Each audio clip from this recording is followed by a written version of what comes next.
This is Ian with Build Brothers. Going to go ahead and do my digital inspection here at 3355 Lower Ridge Road in San Diego. Going to start here underneath the eaves. What we're looking at is the fascia trim. We got starter board here and rafter tails here.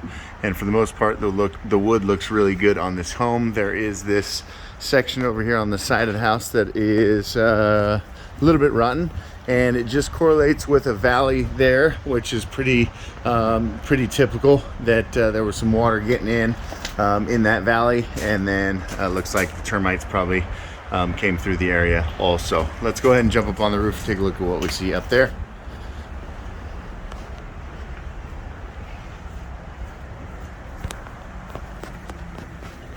We got an original concrete S-tile roof, roughly 37 years old, no drip edge, and mortar flashings around each of the penetrations.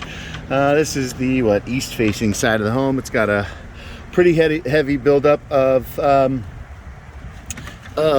moss and kind of moss growth that can be power washed off. But these tiles, we'll see in some areas, they've definitely lost the glaze. And so when you pressure wash these, a lot of the color comes with it. Here's that area where the tiles have slid out of place. We can see that felt is completely burnt and no longer waterproof. Looks like this whole hip right here should definitely be put back together at a bare minimum. As we work our way over here, I moved this tile so we can get a look at what the felt looks like underneath the tile. And sure enough, it all looks original. And at 37 years, unfortunately, it is beyond its usable life. I will go ahead and put that tile back in place as soon as I'm done filming. Anytime we see mismatched tiles like that, we know that there's been maintenance and repairs on the roof. Broken tiles that have been replaced, that's actually a good sign. We'd prefer those broken tiles be replaced just as soon as possible. We see different colored mortar around the flashings. That's another sign of maintenance and repairs that have been done on this roof.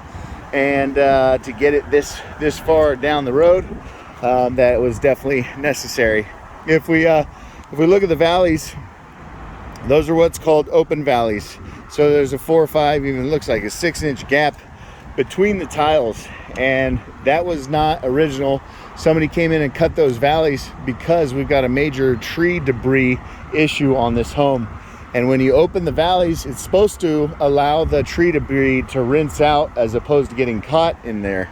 And so that is a new method of tiling a valley, where we open up the valleys. Now, the amount of eucalyptus tree debris that collects on this roof is just too much.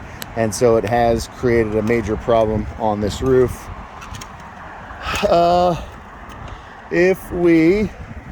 Let's see, we got another tile that's slid out of place right here. We can also tell that mortar is fairly new, and so again, that's a good sign. Then get that back up in place. A mismatched tile here, that one's been replaced. There's another one there that's been replaced. Even up at the ridge. So 37 years ago, they weren't typically putting mortar underneath the ridge caps like that, and so that's actually a really good sign that all of that has been redone. Let's keep working. Definitely evidence of a big repair around the chimney, or that chimney there.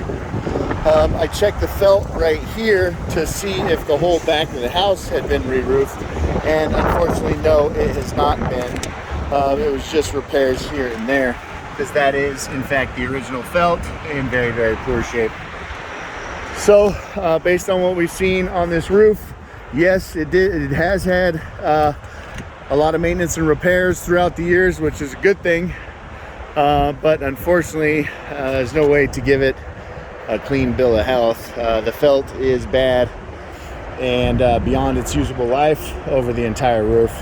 So from this point on, it's kind of one of those things where you limp it along yearly and get repairs done as necessary.